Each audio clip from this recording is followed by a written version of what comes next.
जय श्री कृष्णा मित्रों, अकेला साथी भक्ति चैनल में आपका स्वागत है।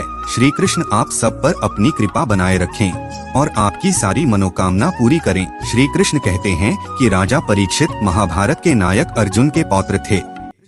वे महान युधिष्ठिर के पुत्र अभिमन्यु के पुत्र थे। उनकी माता उत्तरा थीं, जिन्हें गर्भावस्था के दौरान अश्वत्थामा ने ब्रह्मास्त्र से मारने का प्रयास किया था, लेकिन भगवान श्री कृष्ण ने उनके गर्भ में पल रहे परीक्षित को बचाया था। इस घटना ने परीक्षित के जीवन पर गहरा प्रभाव डाला और उनका जीवन प्रारंभ से ही भगवान की कृपा से संरक्षित रहा। परीक्षित का बचपन बहुत ही खास था। वे अपने पूर्वजों की तरह महान योद्धा, बुद्धिमान शासक और धर्म के मार्ग पर चलने वाले व्यक्ति बने। उनके शासन में राज्य में सुख समृद्धि थी और वे अपने राज्य के नागरिकों के प्रति दयालु और न्यायप्रिय थे। उनके शासन काल में कोई भी अधर्म नहीं कर सकता था।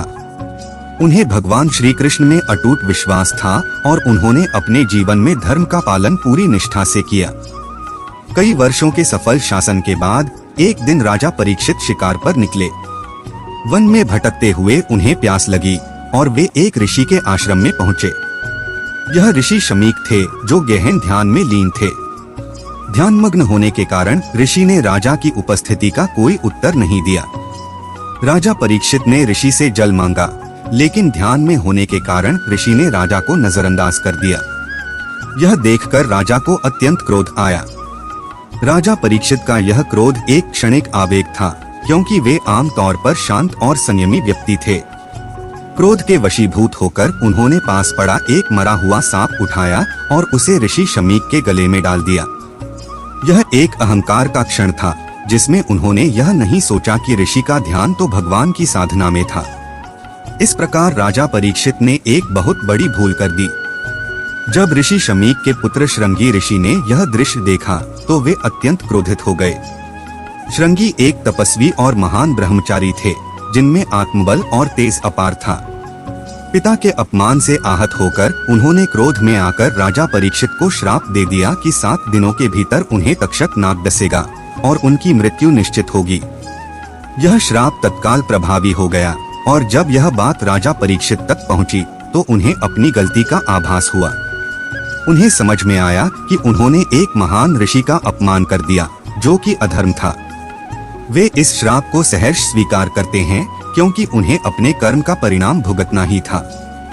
श्राप की जानकारी मिलने के बाद राजा परीक्षित ने अपनी मृत्यु को ध्यान में रखते हुए अपना राज्य छोड़ दिया और गंगा के तट पर जाकर भगवान की भक्ति में लीन हो गए। उन्होंने निश्चय किया कि वे अपना अंतिम समय भगवान श्री कृष्ण की कथा सुनने और ध्यान करने में बिताएंगे। इस समय वे महर्षि शुकदेव से मिले, जो महान तपस्वी और ज्ञानी थे। शुकदेव जी महर्षि वेदव्यास के पुत्र थे और उन्होंने संसारिक मोहमाया से विरक्त होकर जीवन को भगवान की भक्ति में समर्पित कर दिया था। शुकदेव जी के पास श्रीमद् भागवत पुराण का अद्भुत ज्ञान था, जो भगवान विष्णु की लीलाओं और भक्तों की कथाओं से भरा हुआ है। राजा परीक्षित ने उनसे निवेदन किया कि वे उन्हें भगवान की कथाएं सुनाएं, ताकि वे अपने जीवन के अंतिम दिनों में परम सत्य को प्राप्त कर सकें। शुकदेव जी ने राजा को श्रीमद् भागवत की कथा सुनानी शुरू की, जिसमें भगवान विष्णु के विभिन्न अवतारों की लीला, भक्ति का महत्व और जीवन मरण के चक्र के रहस्यों का वर्णन किया गया। श्रीमद् भागवत पुराण में भगवान श्री कृष्ण की अद्भुत लीलाओं का विस्तार से वर्णन किया गया है।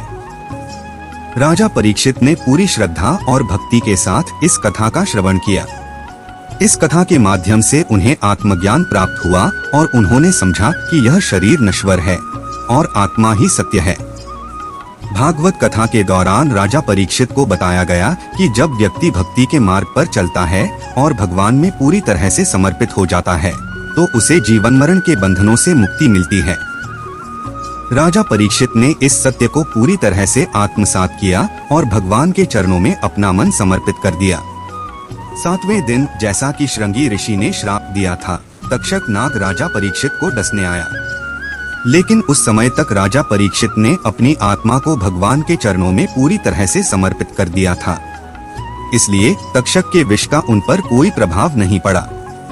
उनकी आत्मा ने शरीर को त्याग कर परमधाम की ओर प्रस्थान किया, जहां उन्हें मोक्ष की प्राप्ति हुई।